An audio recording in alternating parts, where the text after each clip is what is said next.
Olá para você que está ligado na programação da Rádio Defensoria. Seja bem-vindo a mais um programa Entrevistas DPE. Eu sou Gislaine Teixeira e te convido a ficar com a gente para saber de assuntos importantes e interessantes que a nossa equipe preparou com carinho para você. Fica por aí, aumenta o som e obrigada pela companhia. Hoje nós vamos falar sobre uma pesquisa de malária. A malária ainda afeta milhares de pessoas, principalmente na Amazônia, onde o mosquito transmissor encontra condições ideais para se proliferar. Diante desse desafio, pesquisadores identificaram no óleo de uma árvore típica do Tepequém, em Roraima, um forte potencial para eliminar as larvas do mosquito Anopheles. Neste episódio, conversamos com a bióloga Gisele de Oliveira, doutoranda da Universidade Federal de Rondônia, que explica como a pesquisa foi desenvolvida e destaca a importância da biodiversidade amazônica no combate a doenças. Seja bem-vinda, Gisele. Obrigada. Eu que agradeço, Gislaine, pelo convite de poder divulgar, né, a pesquisa que é desenvolvida no estado de Roraima, por meio da Universidade Federal de Rondônia, a qual eu faço parte, sou extremamente grata, e poder repassar as informações às pessoas que aqui moram, né, para elas poderem saber da importância que é o cuidado que a gente deve ter com o meio ambiente. Uhum. Gisele, o que te motivou a escolher o tema da malária e a biodiversidade amazônica como foco da sua pesquisa de doutorado? Então, como nós estávamos conversando em off, o foco da pesquisa do doutorado em biotecnologia, que está sendo realizado pela rede Bionorte, não é malária, né? O foco do doutorado é Candida albicans. Nós já produzimos uma nanoemulsão à base do óleo essencial de Tratinica bucerifolia, que é uma árvore típica da família Bucerácea, e que ela foi encontrada na Serra do Tepequém. Como nós fizemos a nanoemulsão e já tínhamos feito o teste para Candida albicans, restou um pouquinho do óleo. E pesquisador não fica quieto, né? Não fica, é curioso, né? Ainda bem. Ainda bem. Nós resolvemos testá-lo para malária. E fomos até o laboratório de malária do INPA. E fizemos os experimentos dentro do rigor da ciência, em triplicata, respeitando os protocolos. E graças a Deus, o resultado foi benéfico, né? A identificação do óleo mostrou constituintes químicos que, conforme a literatura, esses constituintes, eles afetam o transmissor da malária, o Anopheles. E os resultados, a estatística mostrou que foram maravilhosos. Então, assim, foi um achado mesmo. A equipe liderada pelo professor Andreimar Martins, da Federal de Rondônia, e tenho como co-orientador o Dr. Antônio Alves, daqui, da Universidade Federal de Roraima, onde a pesquisa é feita boa parte, né? Porque a extração do óleo é toda feita aqui. Né? E aí, assim, a equipe ficou muito satisfeita. Todo mundo ficou satisfeito. Nós também trabalhamos com estudantes do grupo de Química, os oleoquímicos. Eles foram maravilhosos. Eu quero agradecer muito ao Alessandro, a Stephanie, a Letícia, a Cristina, né? Ao professor Antônio Alves, que é o líder do grupo oleoquímicos da Universidade Federal de Roraima, que eles, me abraçaram quando eu cheguei lá no laboratório e disseram, então, você é bem-vinda aqui, nós acreditamos no potencial da sua pesquisa e nós vamos, sim, ter bons resultados. E aí, aqui está a prova, né? Foi publicado numa revista A1, Farmacêuticas, e é uma revista altamente qualificada e, assim, foram 5 revisores e foi um artigo aprovado e nós estamos muito felizes mesmo com o resultado da pesquisa. A gente espera, assim, que através desse estudo a gente consiga mostrar para a população o quanto é importante a gente preservar a natureza, Gislaine, porque você vê que ali na Serra do Tepequém sofre com as queimadas, né? Infelizmente o estado todo, né? O Brasil inteiro. E aí, assim, é importante falar aqui também que no mestrado, esse óleo essencial dessa planta, ele foi também base da pesquisa, através do programa PRONAT, da Universidade Federal de Roraima. E na minha pesquisa de mestrado, foram identificados os constituintes químicos, mas com outro teor. Sabe, o quantitativo do limoneno era bem maior. Ele era o número 1. E agora ele apareceu em terceiro.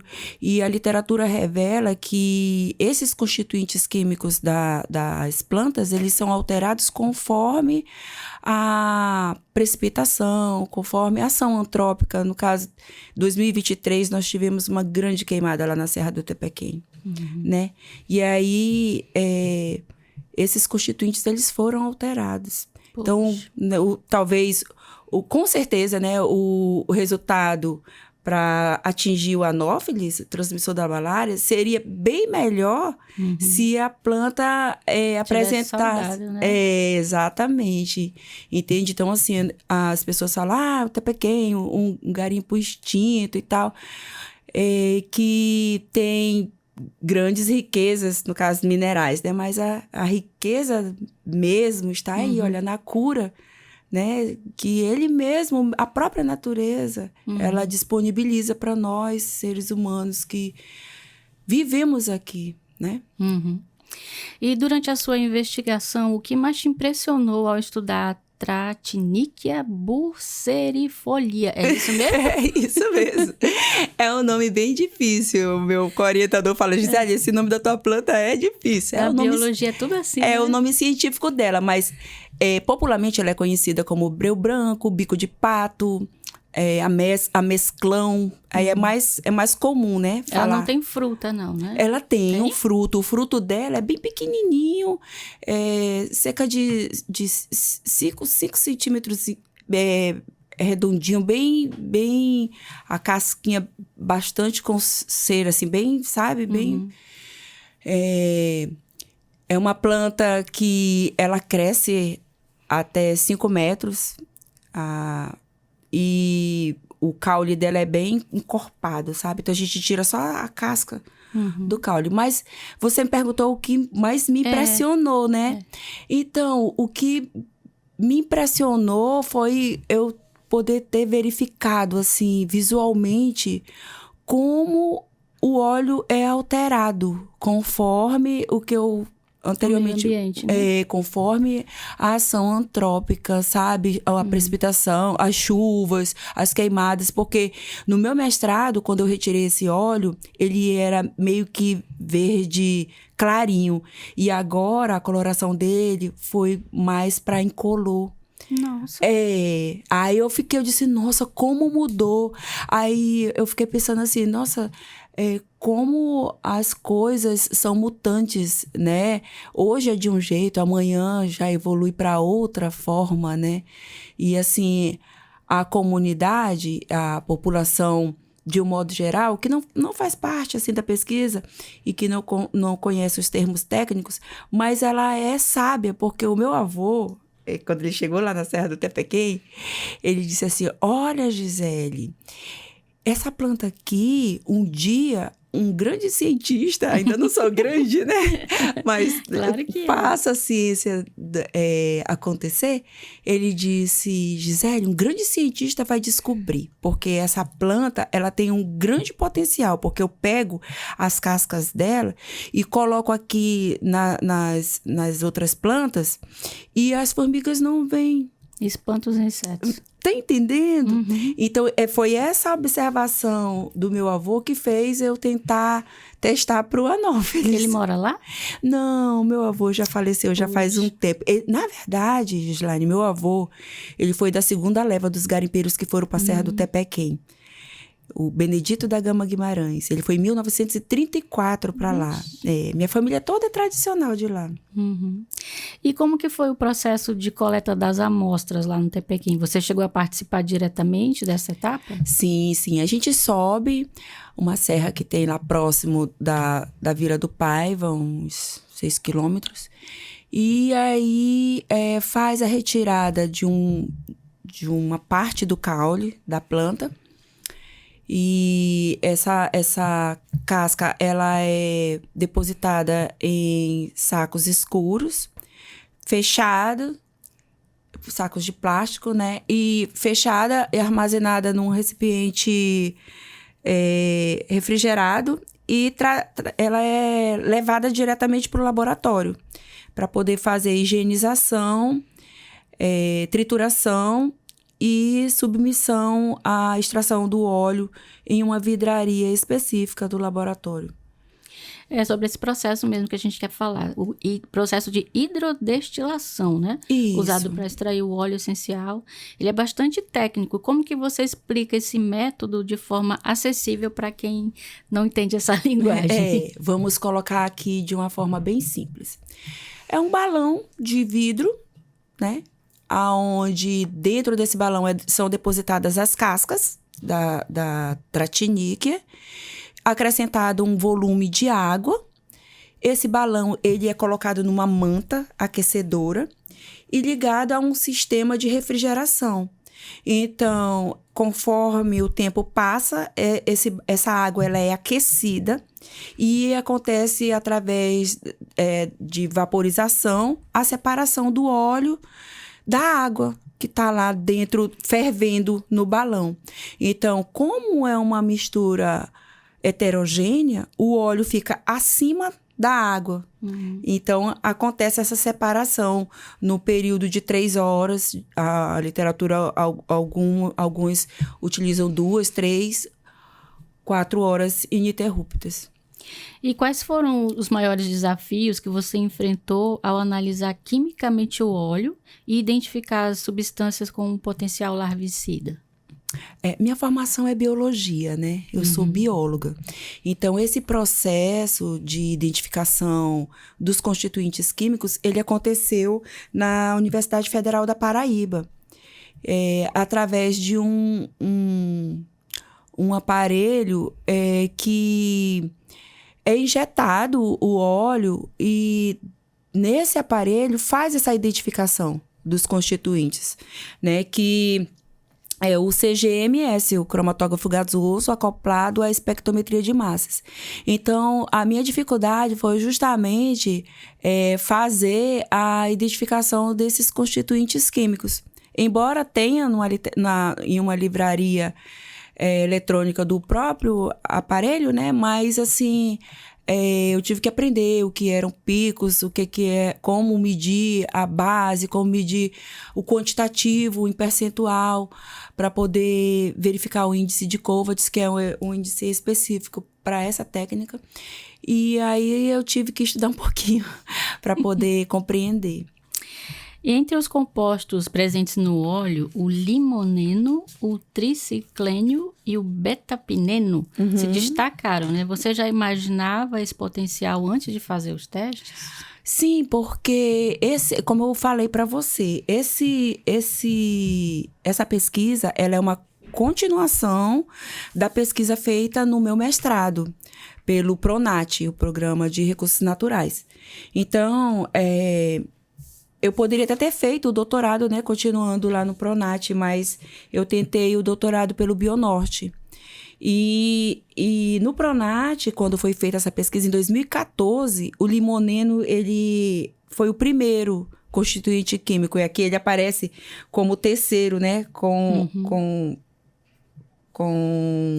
12,23% de área total, né? Então, assim, era esperado que tivesse, mas não com essas alterações. Tanto que a coloração do óleo ela foi modificada, né?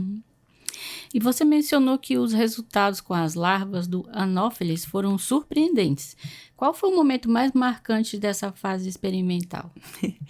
É legal a gente viver a pesquisa, Gislaine, porque quando você vive o processo, você consegue falar sobre o processo do início para o meio, do meio para o início, do início para o final, do final para o meio. Qualquer parte que você perguntar daquele processo, daquela pesquisa, você vê um filme na sua cabeça. Então, você diz assim, quando foi que você ficou surpreendida?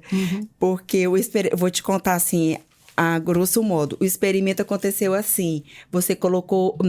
A equipe colocou num recipiente um quantitativo de água, um quantitativo de larvas do mosquito e foi adicionado aqui, através do micropipetador, um quantitativo de óleo, né? Do óleo de Tratiníquia. No momento que esse óleo pingou aqui nessa água e teve contato com as larvas, passados pouco tempo, né? As larvas começaram a apresentar uma lentidão. Eita! E foi... Começaram a desmaiar. Foi!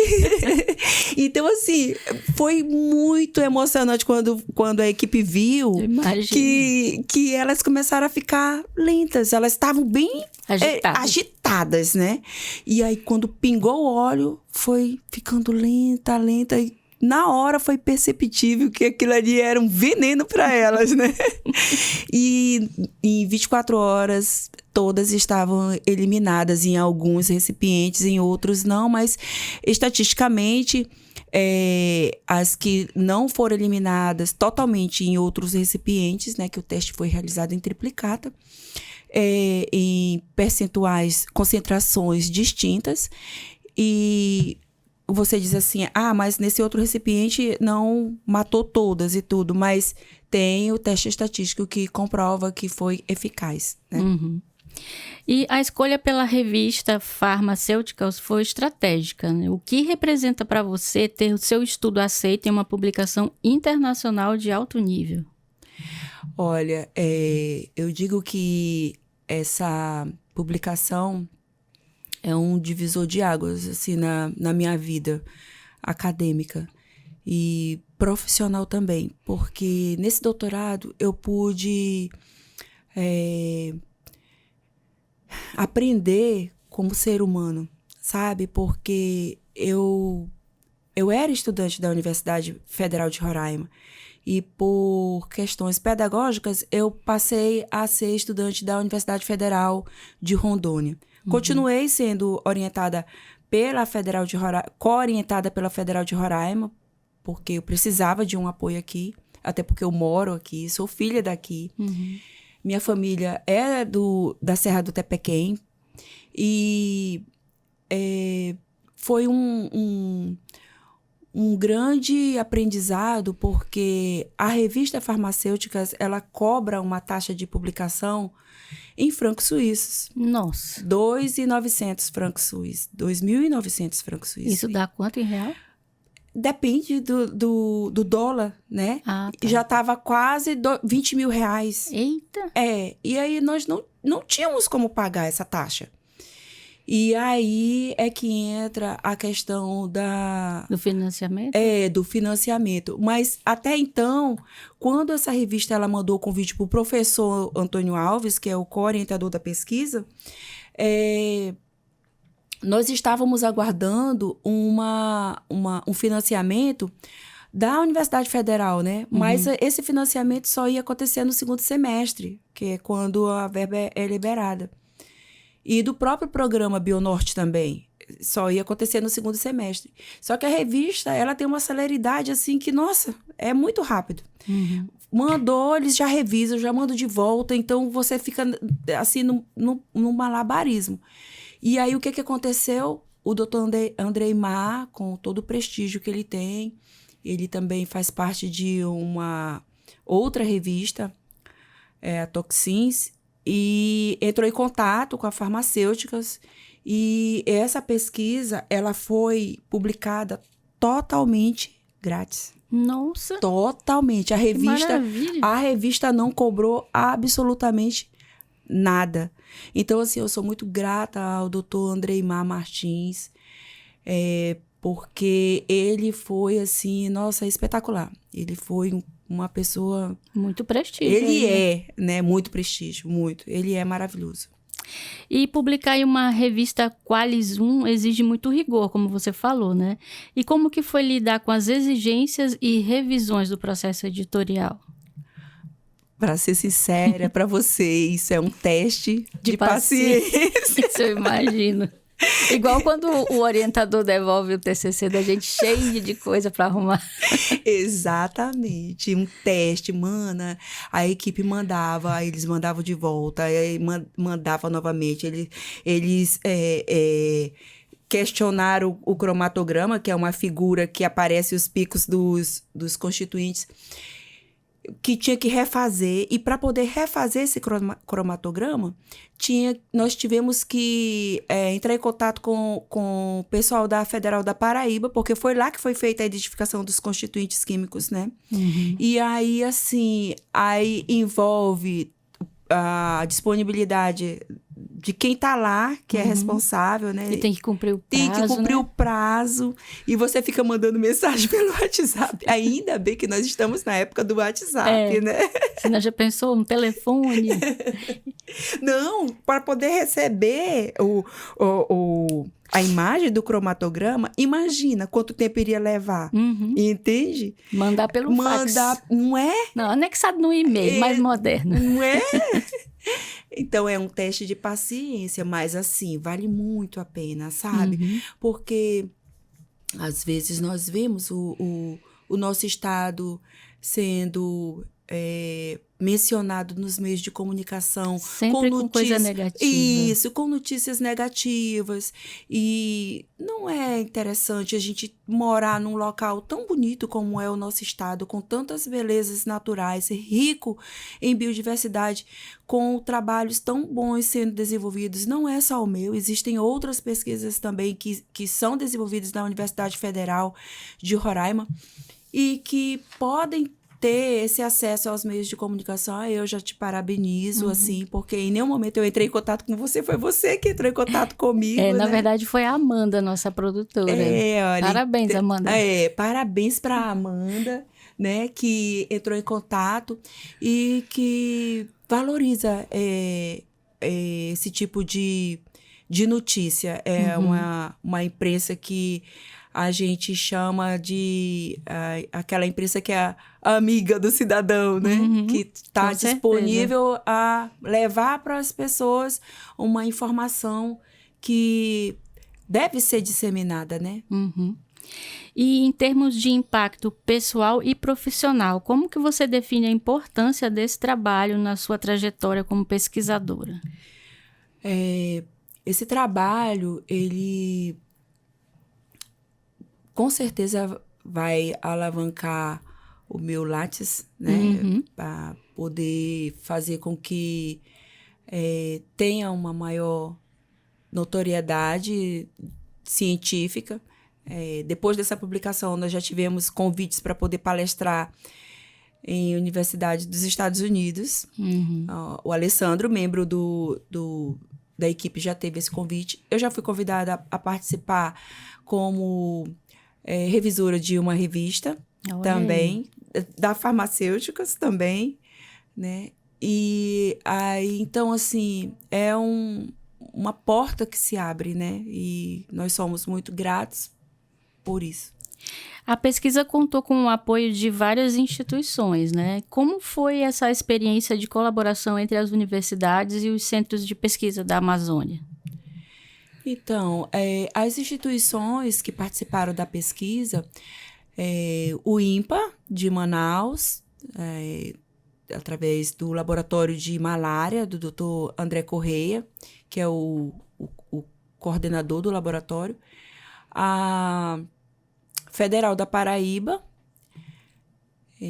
com a identificação, né, dos constituintes químicos, a Federal de Roraima, através do Laboratório de Química de Produtos Naturais, e a Federal de Rondônia, juntamente com a Fiocruz de Rondônia. Então, assim, os profissionais, todos eles, tiveram os seus nomes também acrescentados ao artigo, né? E é uma grande honra poder fazer parte do cotidiano da vida desses pesquisadores, porque o estudante que desenvolve pesquisa, principalmente assim, pesquisa de bancada, que envolve experimentos, para ele poder desenvolver a sua pesquisa, ele necessita desse apoio entre as instituições, porque às vezes um equipamento que não tem aqui, tem na outra instituição, às vezes um aprendizado que você não consegue naquela outra instituição, mas aqui na Universidade Federal de Roraima você consegue, entende? Então é de suma importância essa troca de conhecimento entre os profissionais, entre as instituições, e eu sou muito feliz mesmo por fazer parte dessa pesquisa de forma multidisciplinar. Você acredita que a ciência feita na região amazônica ainda precisa de mais visibilidade? Como que esse estudo contribui nesse sentido?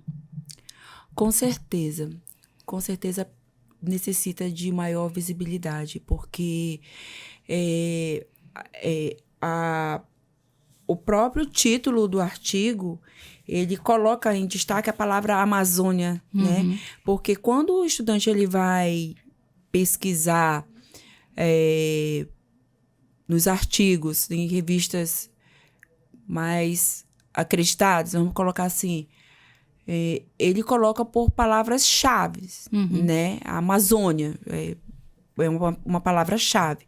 Lá para fora, na Europa, na Ásia, onde existem também pesquisas e revistas bem conceituadas, até mesmo na América do Norte,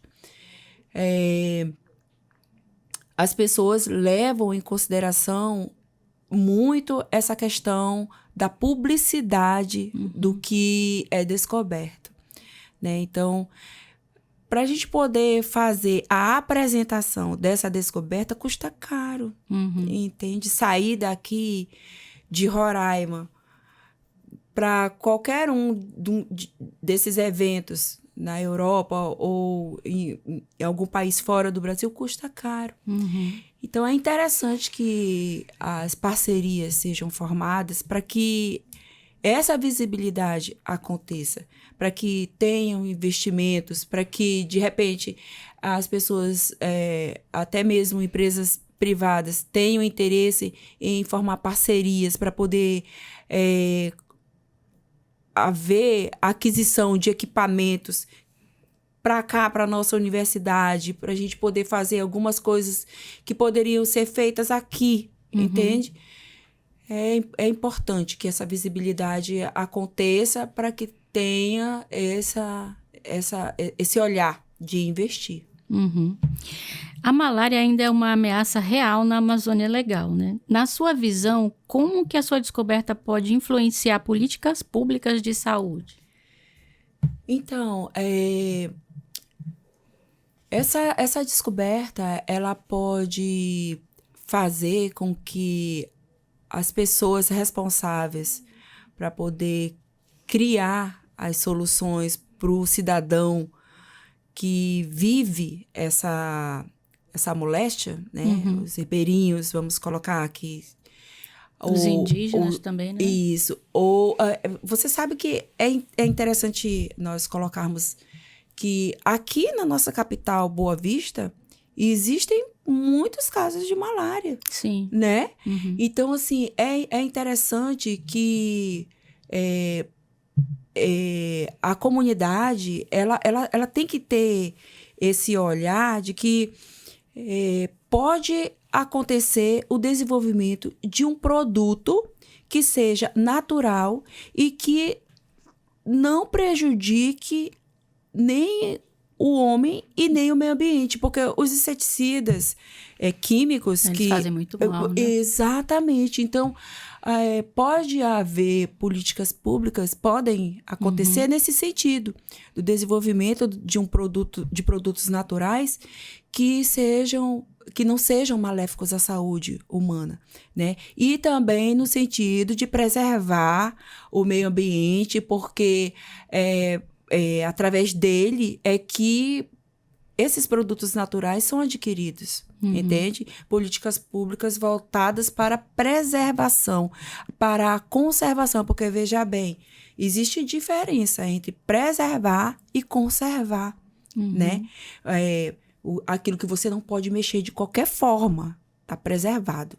aquilo que você pode mexer um pouquinho, mas você tem que mexer e você tem que conservar, tem que manter para as gerações futuras, né?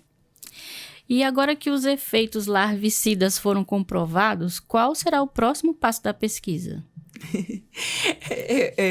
Todo mundo quer saber se essa pesquisa vai continuar, sabe, Gislaine? Porque, assim, na verdade, o foco da minha tese é a Cândida, né? Então, mas nós estamos sendo cobrados para o que nós vamos fazer. Então, essa pesquisa ela foi desenvolvida no estágio larval, né? Foram utilizadas larvas e aconteceu a morte das larvas. Nós estamos pensando em continuar a pesquisa para poder verificar a ação ovicida. Que já vai gerar o mosquito, né? Não, é porque assim, na verdade, o ovo, ele vai gerar a larva. Ah, antes da larva. É antes da larva. Tu imagina, o ovo ser eliminado. Tá entendendo? Nem gera larva.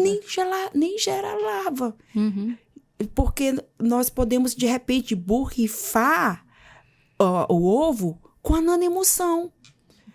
Tá entendendo? Porque a nanoemulsão, ela tem o óleo essencial, só que de forma minúscula. O que é uma nanoemulsão? A nanoemulsão vamos colocar para o ouvinte entender. A nanoemulsão é uma mistura de óleo, água e outras substâncias que possibilitam essa mistura acontecer. Porque o óleo e a água, elas não se misturam.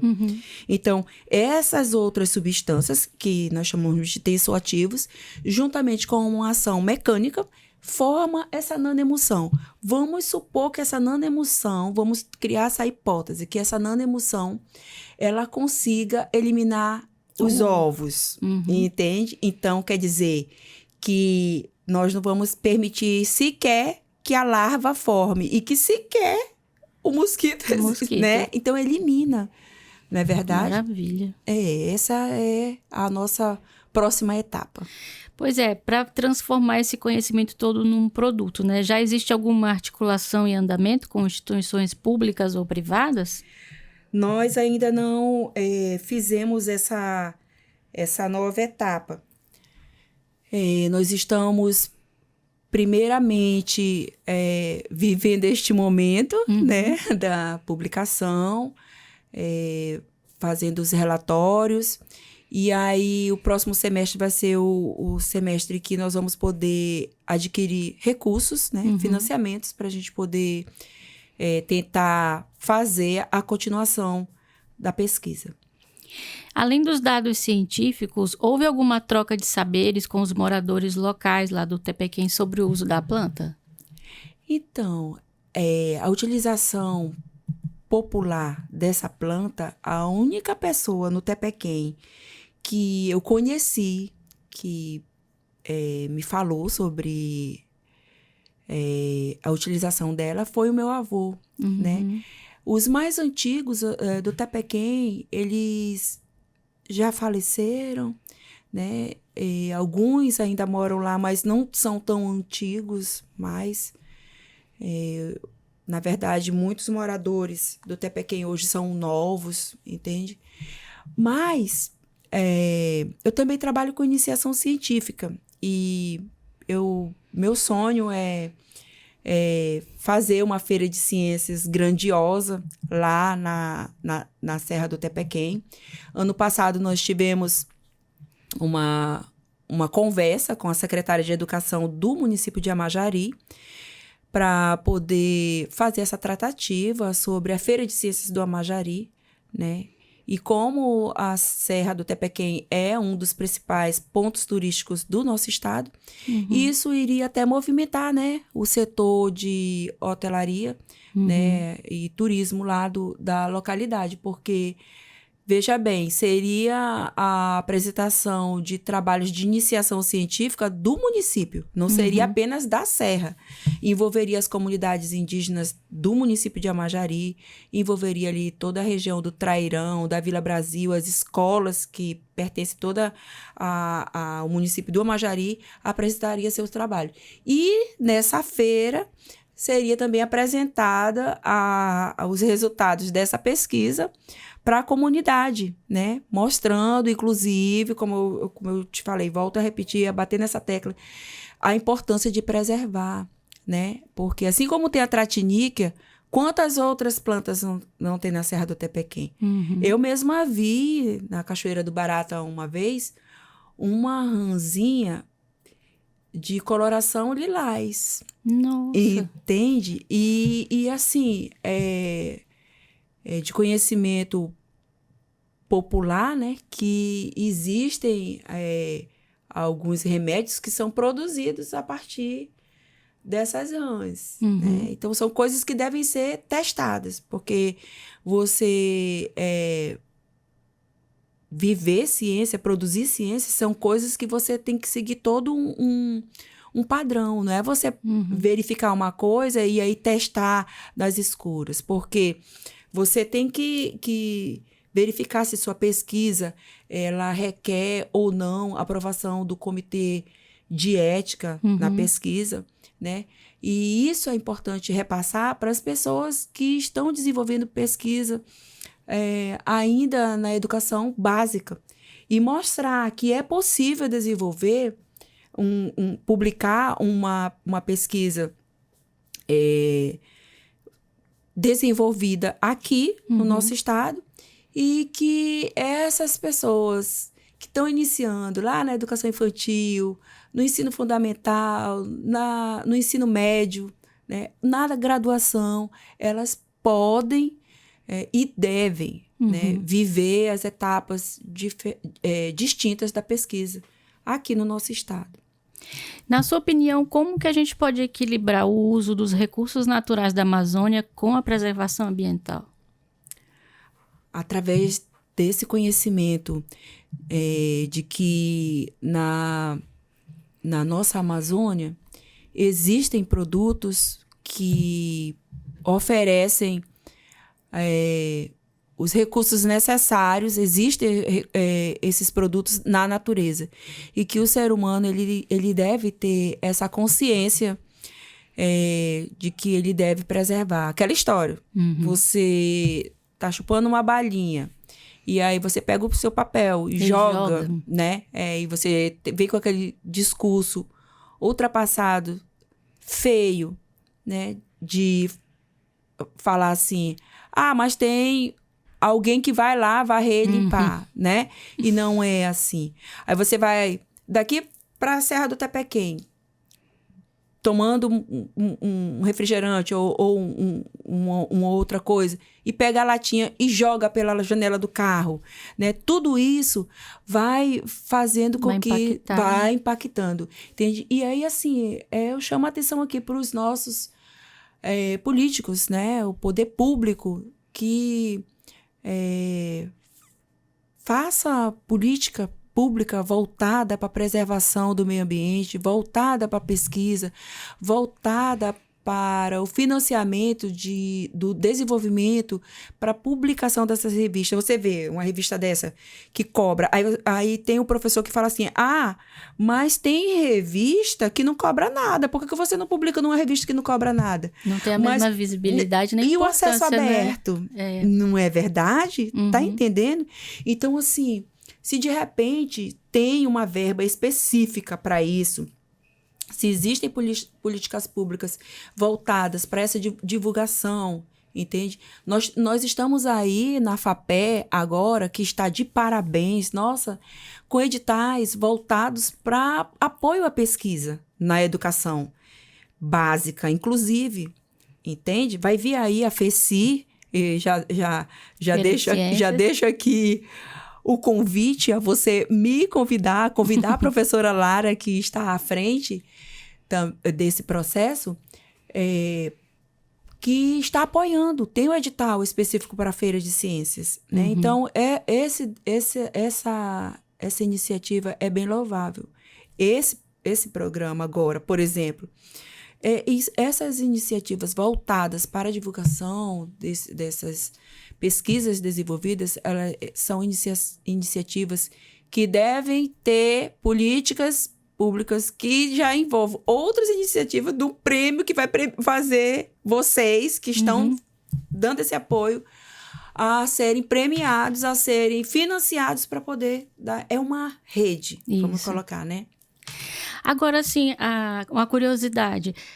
O início da sua pesquisa era sobre a Cândida. Você vai voltar a continuar a pesquisar?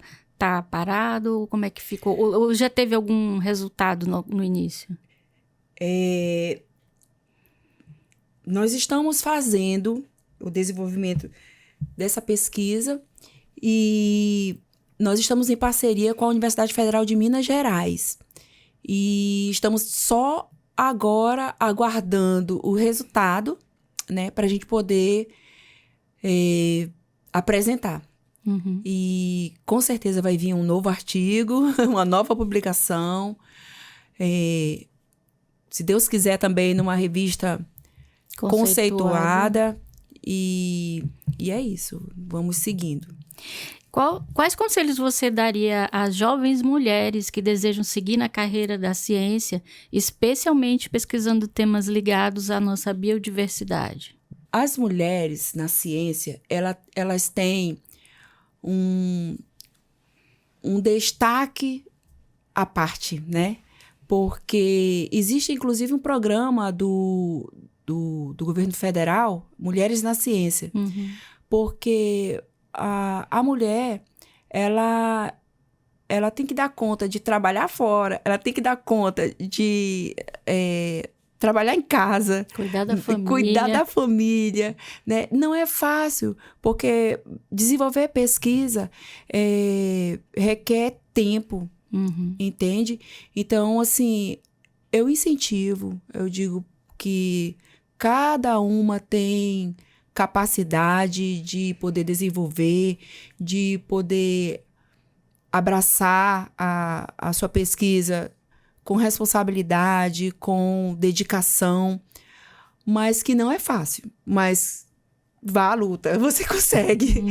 Que procure outras pessoas que também queiram fazer parte da sua pesquisa, que também queiram desenvolver, né? E que acreditam em você. É importante você estar dentro de um grupo que acredita, sabe? Que te apoia.